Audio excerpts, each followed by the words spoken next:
Boker Tov, Shabbat Shalom, and Shana Tova Tika Tevu to each and every one of you. What a delight it is to see you all this morning. There were times over the past 6 months of this COVID lockdown when it seemed doubtful that we would figure out how to get here together, but we did, and I couldn't be more delighted. Like many of you, I have kept busy over these many months, at least when I am not doing my work as your rabbi, with a variety of activities.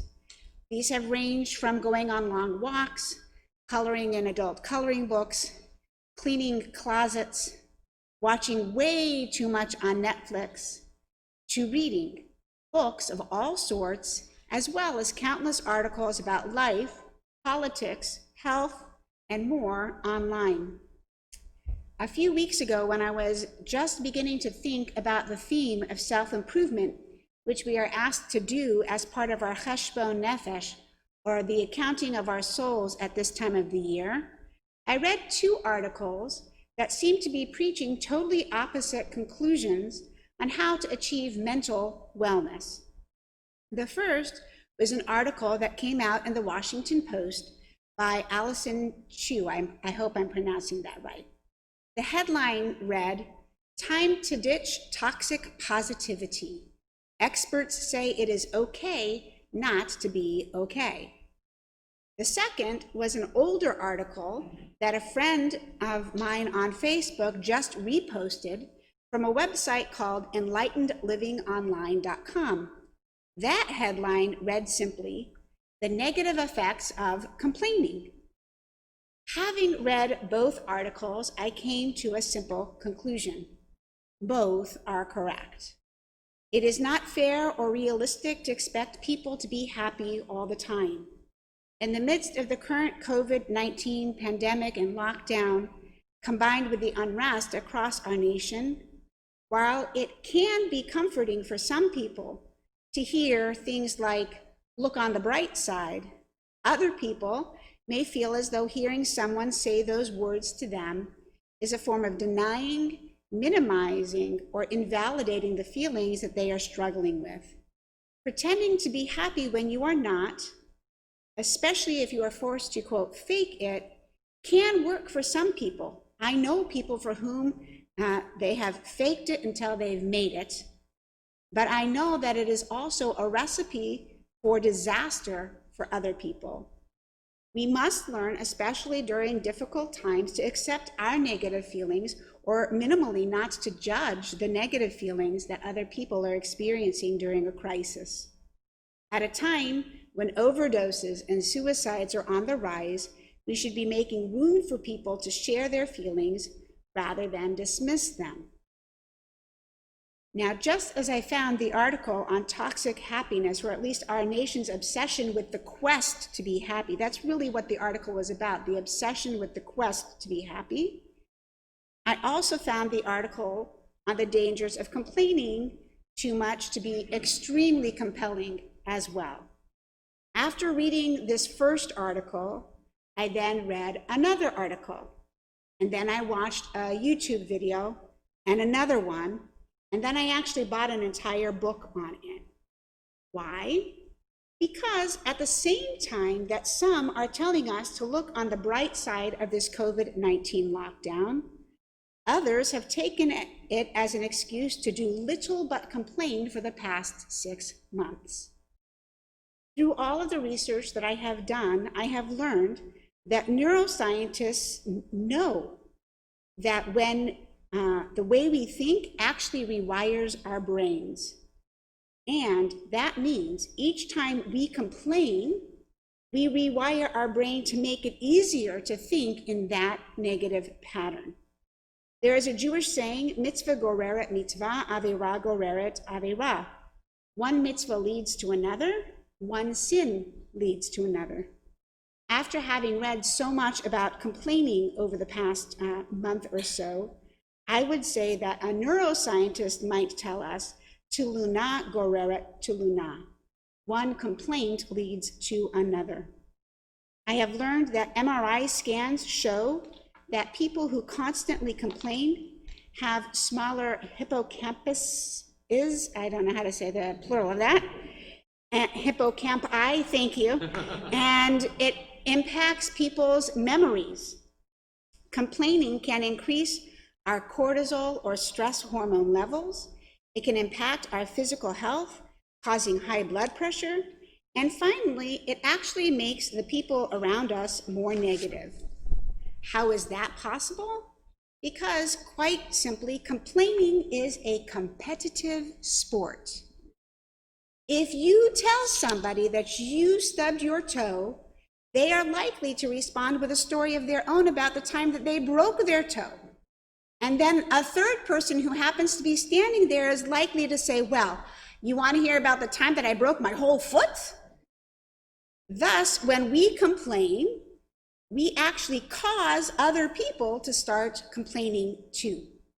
And let's be honest, most people don't want to be around a bunch of complainers.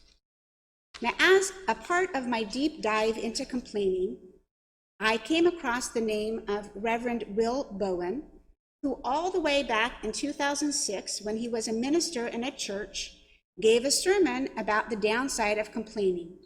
Before I tell you all about him, I want to just remind or to share with you one thing that he says about complaining, which is very important. Complaining is not stating a fact. Okay, so I just want to get this out of the way. If you say, like today was cool in the morning, you say, oh, it was nice and cool this morning when I went outside. That is not a complaint. If you say, it was so cold when I went out this morning, that is a complaint. So it's the energy that you put in the words. One is simply the statement of a fact. The other has negative energy that changes it to a complaint, okay? And it's very important that we are allowed to state facts, including about how we are feeling, but we cannot put negative energy into what we're saying. So I just had to put that part out there. In any case, Reverend Bowen gave a sermon about complaining, and he put a challenge out to his parishioners. He challenged each of them to try to go 21 days without complaining. As a visual reminder, he gave each person a bracelet just like this, a bracelet like the one that I now have on my wrist, and he told them to do the following. Every time they complained, gossiped, or used sarcasm, he told them to move the bracelet to the other wrist and then start the count all over again, okay? So when you hear the words 21-day challenge, you might think that you're just supposed to try to not complain for 21 days. No, every time you complain, you have to go back to day one and start all over. Does this sound simple or impossible? For those who stuck with it, it took the average person close to a week before they were able to go a single day without a complaint. And for those who tried to go the full 21 days, the time that scientists say it takes to create a new habit, it took anywhere from 4 to 8 months to go 21 days without complaining. Why so long? Because studies show that the average person complains, are you ready? Good thing you're sitting, between 15 and 30 times per day. And that somewhere between 30 to 40% of our conversations revolve around complaining to one another. Before I continue the story of the 21-day challenge, I have to acknowledge that we Jews are really good at complaining. It is a fact. Our ancestors spent a lot of time in the desert complaining about the hardships that they were experiencing, rather than spending time thanking God for freeing them from slavery. Little has changed over time. Perhaps it is because our tradition teaches us that we are God's partners in the ongoing work of creation, and we therefore have to work to improve the world. That could perhaps make our kvetching a good thing. But let's be honest. Most of the time, people complain for the purpose of complaining. It's not for the purpose of changing anything. It's really for the purpose of staying exactly the same. On this topic, Reverend Bowen shared an anecdote which I have to share with you. It goes like this. There are two construction workers who eat lunch together every single day. One day, towards the beginning of the week, the first construction worker opens up his lunchbox. He sees a meatloaf sandwich in it. He goes, "A meatloaf sandwich? Ugh." The other guy just looks over at him and goes, Next day, same thing happens. The one guy starts to eat his lunch. The other opens the lunchbox and says, "A meatloaf sandwich again?" Again, the companion just shrugs his shoulders. On the third day, the guy with the meatloaf sandwich becomes upset. He opens up the lunchbox, goes, "A meatloaf sandwich? I hate meatloaf sandwiches." Finally, the friend opens up his mouth. He says, "Why don't you just ask your wife to pack something besides a meatloaf sandwich if you hate them so much?" The guy looks at him and says, "What do you mean? I pack my own lunch." So what is the moral of the story? Each of us has a tendency to make our own lunches and then complain about them. Complain about our lives rather than change our own actions. When we do this, we are actually using our complaining as an excuse not to change. Indeed, Reverend Bowen points out in his book that the Chinese symbol for complain is made of two symbols. This is remarkable. In Chinese, the two symbols for complain are hug and ego or self. That is, the Chinese understand that when you complain, rather than being motivated to change the reason for the complaint, you are hugging yourself, validating the part of you that is keeping you stuck rather than pushing you forward. It is not easy to stop complaining. When I read an article about Reverend Bowen, and then I watched his YouTube video, and then I read his book, I thought to myself, I don't complain very often. This should be pretty easy to do this 21-day challenge. And then I put the bracelet on and started. It took me a little bit more than the average person. The average person took about 1 week, he said, to go a day without complaint. It took me 12 days before I went a single day without a single complaint. I have been doing this challenge now for a little over 3 weeks. The longest I have gone is 3 days without a single complaint until I had to go back and start over and begin the count again. I am now again on the start of day 3, and so I am working hard, and no matter what happens today, I am not going to complain, okay? Because my goal is to get a little bit further this time than day 3. Even though I'm only up to day 3, I already am far more aware of how much I complain. Even more so, I am painfully aware of how many daily conversations I have with people whose sole desire is to complain to me, usually about other people. And I am feeling more and more free personally from the urge to complain, and instead do what Reverend Bowen suggests, and that is to see behind the complaint to the complainer and look at the real issues that the person is struggling with. I'm going to talk about those tomorrow. One of the things that happens when you start paying attention to how often you yourself or other people complain is how much you do notice complaining everywhere. I already mentioned that our ancestors kept busy complaining in the desert, but with my eyes open to the topic of complaining, this morning's Torah portions looked different as well. If we look at the story of Sarah, Hagar, and Abraham that we read this morning, we can look at them through the lens of proper communications versus complaining. And when we do that, we realize that Sarah complained to Abraham about Hagar in a pattern that is called triangulation, which is one of the worst things about complaining. One should never try and triangulate another person, and you should never try and get involved in the middle if at all possible, unless, God forbid, you're the boss and you have no choice.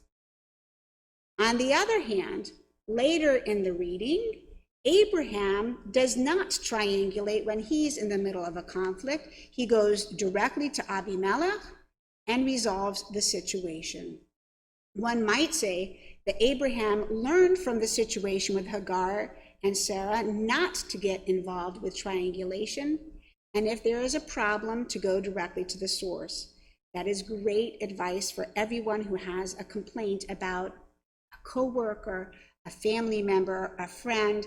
Go to them rather than somebody else. The Torah, Baruch Hashem, is always relatable to what we ourselves are going through. In just a minute or so, when I finish speaking, we are going to begin Musaf.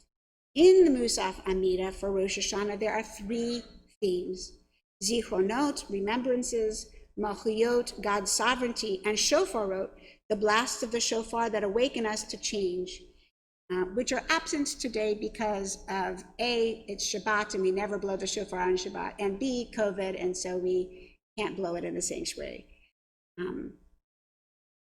That is, in any case, one of the major themes of this holiday is remembering. We are supposed to remember all the good that God has done for us, all that we have done to serve God and to help others, and all the many ways in which we have failed to live up to our own potential. Another theme is waking up to the possibility of change.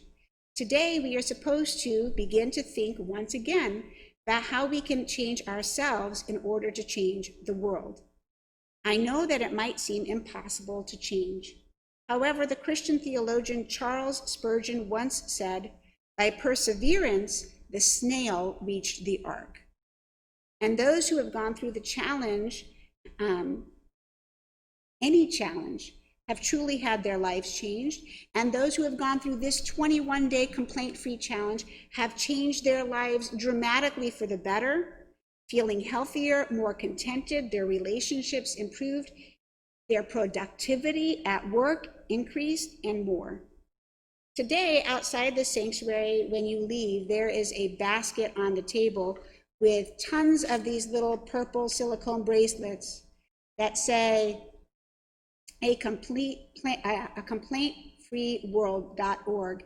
And in case you don't like purple, I also bought these other little silicone things. It doesn't have to be this purple thing. It just needs to be something. If you want to try the program, all you have to do is put something on your wrist and switch it every time you complain, every time you snark at somebody, every time you gossip about your best friend, every time you insult your son-in-law, every time you do anything you're not supposed to do, you switch the bracelets back and forth. And the first day, I just will warn you, your arms may get tired, okay?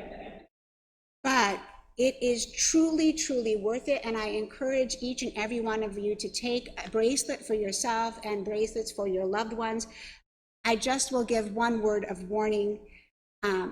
This is actually not my first bracelet. This is my 3rd bracelet because my cat eats them if I leave them on my nightstand. So if you have a cat and you take one, make sure you put it where the cat can't get it at night. Maybe your cat doesn't like silicone bracelets, but mine apparently does. And so I strongly encourage you to do it because it will change your life. A lot has gone on in our country, our community, and in our soul over this past year. I do believe that all of us could do with a little bit more gratitude, a little bit more love, a little bit more humility, and a lot less complaining. Let us begin to work together.